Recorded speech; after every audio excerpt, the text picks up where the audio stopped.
This is exactly what the Canucks needed, as another East Coast nail-biter takes an entire team effort with one young stud leading the way and others stepping up to the plate as well to keep our playoff hopes alive. We're going to be breaking down all of that in this episode of Canucks Digest, so first make sure to hit that subscribe button and click the bell icon so you don't miss any and all Canucks updates as we continue to push for that final wild card playoff spot. And with that, let's hop into the first topic of the day, which is Canucks Shootout Thriller. Well, I told you guys earlier today, it was going to be a wild ride, and as much as it was going to be stressful, I was hoping that the Canucks were going to get a 2-point win tonight, and we got it in the form of a shootout thriller where the Canucks came out on top at the Prudential Center by a score of 4-3 in the shootout, like I said, and it was a nail-biter all the way through. It was a little bit of a slow start at the beginning, but then things really kicked up a notch in the third period. Looking at the first period, Pius Suter opened up the scoring with an assist by Marcus Pettersson. Then the second period hit, Timo Meier gets a power play goal, and then Timo Meier scores again with the assist by Brendan Dillon and Nico Hischier.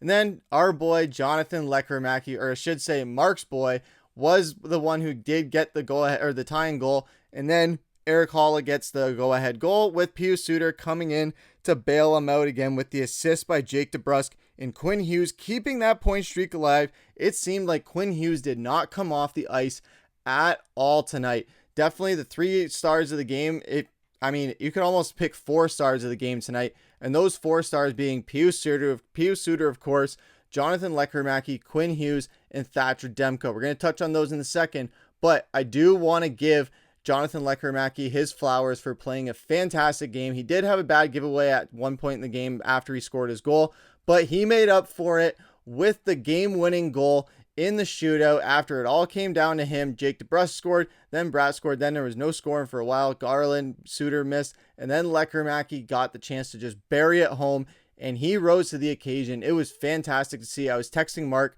through the game when he scored the first one. I texted him saying, hey, your boy got one. And then later on as the game went on again and he scored the overtime winner, I just said, here we go again. So I told you guys it was going to be stressful. It was stressful, but it was definitely well worth it. We got away with not only 1 point, got away with 2 points, and it was against an Eastern Conference team where the 2 points, the 1 point automatic does not hurt us in any way, shape, or form. Didn't hurt the Devils either.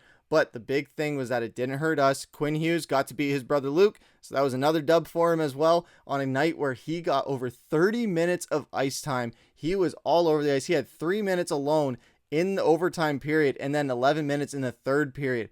Jonathan Lekkerimäki, like I said, getting that goal 47 seconds after the Devils went ahead to go ahead 2-1. He made it 2-2 right away. Just a perfect jolt that the Canucks needed, playing with that desperation that we've needed for these past few games.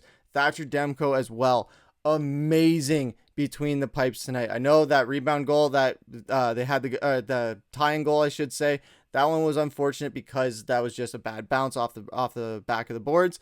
But then that third goal, that one was really a salty one. However, there was a lot of opportunities where Devils almost had the game in hand and could have easily put the game away, especially in overtime when Thatcher Demko, I know his groin is not going to be feeling good tomorrow, but he made a phenomenal split game saving save in overtime when it seemed like all hope was lost. Even PK was in the booth saying, uh-oh, here we go. And then Demko makes the amazing save like we've seen him do many times over, but he was able to do it in a clutch moment.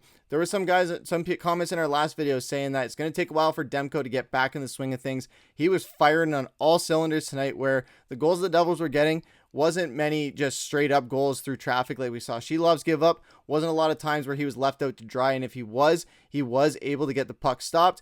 And the only goals that he was really giving up was on bad bounces off the boards or in tough jamming situations where the puck just found its way to the back of the net. There was a lot of chances for Vancouver as well. There was great goaltending by Markstrom as well. However, we were the better hockey team tonight, and it showed on the game stats as well. When you look at shots on goal, Vancouver got the edge. It wasn't 39 shots on net, but it was still 27. That's what you want to see. We won the face-off battle as well. Would have been nice to see us capitalize on one of those 2 power play chances as well. We stayed out of the box, which was nice, only 6 minutes. We played a more physical game. Kiefer Sherwood laying a massive tone-setting hit early on in the game as well along the boards at center ice. 17 block shots. There were some really nice ones. There were some pretty bad giveaways on our part, but we did get 1 takeaway as well. But overall, still a really solid game by the Canucks. I was really happy with what I saw. overall, that one power play though, damn, you got to shoot that puck. You don't just kill all that power play time in the offensive zone just trying to find a lane. I know you're waiting for something to open up, but if nothing's opening up, you just got to fire that thing. I know it's going to end up going back the other way as a result. However, it ended up happening like that anyways, where you wasted so much time and the Devils got a hold of the puck, they dumped it out. So if they're going to dump it out anyways, you might as well have it be on a shot attempt rather than just passing the puck around trying to find a lane opening up. So that was really frustrating. I was yelling at my TV for them to shoot it. I'm sure Tocchet and the coaches were yelling from the bench to shoot it as well. However, all that doesn't matter as we did get the win, but you just got to keep that in mind for next game as we're going to Long Island for our next one against the New York Islanders. So another chance where we can steal 1, maybe even 2 points if it goes to extra periods. I know it's going to be very stressful if it does. However, this is a situation where the Canucks need as many points as they can. With this one, we went from 76 to 78 points. So going from 5 points out of the wild card spot to only 3, plus the game in hand and some of the tiebreakers as well against head-to-head matchups. So that's going to be looking pretty good for them. It does put us in a much better spot over Utah. So I love seeing that. Calgary is still going to be a thorn in our hip. So we got to kind of get rid of them somehow with some help from inconsistent play on Calgary's part. And St. Louis, they're really hot right now and they have a cakewalk of a schedule. So we need them to falter at some point. But at the end of this, you're telling me there's a chance. We went into this game with a 9% chance of making the playoffs, and we came out of this one with a much better percentage than we went in with, and that's all that matters is just keeping this going. Like I said in one of our last videos, it's not about worrying how many games are left and how many games you have to win to get into that playoff spot. It's not about concerning yourself with what the other teams are doing or how easy of a schedule they may have, because it's going to distract you from the main game at focus here. What do you have to worry on? Each game, it's 0-0. You're just working on going 1-0 each game, 1-0 each game, 1-0 each game. If you're doing it by getting overtime wins or shootout wins, even better, because that's 2 points. It just gives you a nice better chunk. And if we can do about 2 or 3 more of those overtime wins, it'll put us in a much better spot at trying to get into that final wild card spot, edging out the St. Louis Blues, making sure that we are the team that deserves to be there. And I know it's been a very inconsistent season. Maybe we don't necessarily deserve to be there with how we were playing this season, but all that matters is turning it on at the right time, getting healthy at the right time as well. Like I said in our last video, we had a lot of injuries this season. I know every team goes through injuries, but with the Vancouver Canucks, Thatcher Demko, this was his first start since February 8th and only had played in 18 games this season, and he was a Vezina finalist last season. Kevin Lankinen had to do a lot of heavy lifting this season. Quinn Hughes, he missed a lot of games, and he's been playing his ass off, barely even leaving the ice, being gassed absolutely every single game, but he's still going out there and contributing, getting so many points. He's on a nice 7-game heater now of point streaks, so that's awesome to see. But he was still injured this year with that oblique injury. Pettersson as well. He's currently back home in Vancouver as well with Nils Höglander, as it was announced before the game today that when it was announced that Thatcher Demko was getting the start, it was also announced that Pettersson and Höglander will not be finishing out this road trip. Stay tuned for Mark's update video dropping on that tomorrow with more details coming out about what the nature of their injury is and the timeline and everything like that. But again, we've had so many injuries this season. We've had Pettersson, we've had Höglander, we have had Hughes, we've had Demko, Lankinen's been banged up a little bit, Dakota Joshua, we had all the drama with JT Miller. We've had so much going on this season, yet we're still in the playoff race. Makes you think if we didn't have all that drama or didn't have all these injuries, where we'd be currently sitting right now. We'd probably be trying to defend that Pacific Division title even more competitively than we are right now.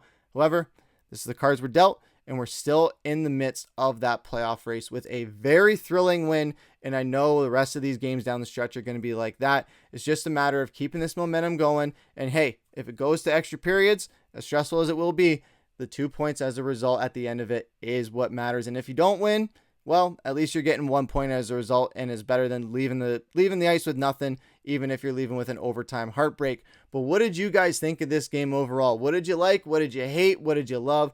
What were you on the fence about? And what things do you want to see us take into this game that we did great? And what things do you want to see us fix heading into our next game against the New York Islanders as we head through the rest of this road trip? We got the Islanders, then we got Columbus, then we got Winnipeg, and then we're back home for a few games to try and carry this momentum from this road trip back to Rogers Arena and try and get some home wins, because those have been really hard to come by this season. But keeping this road momentum going is all that matters right now.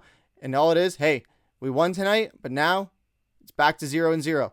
Tomorrow, next game, all you're focused on is going 1-0, 1-0, 1-0 down the stretch until we are that last wild card playoff team standing for that playoff spot in trying to play. Unfortunately, it will probably likely be the Winnipeg Jets, but we've been able to beat them before this season. We'll be able to do it again, I'm pretty sure, at least for 2 games. Maybe we go on a Cinderella run here. If we can get past the Jets in the first round, if we make it there, I don't know what we can't do at that point, but I know I'm being a little bit crazy. I'm still hyped from that win. It was going to be a very stressful ride, and I was very happy that it ended with a very, very, very satisfying Canucks victory, and seeing Thatcher Demko back, clicking on all cylinders and making amazing saves, and not seeing the traditional 3-on-3 heartbreak we've seen with these past few overtime games.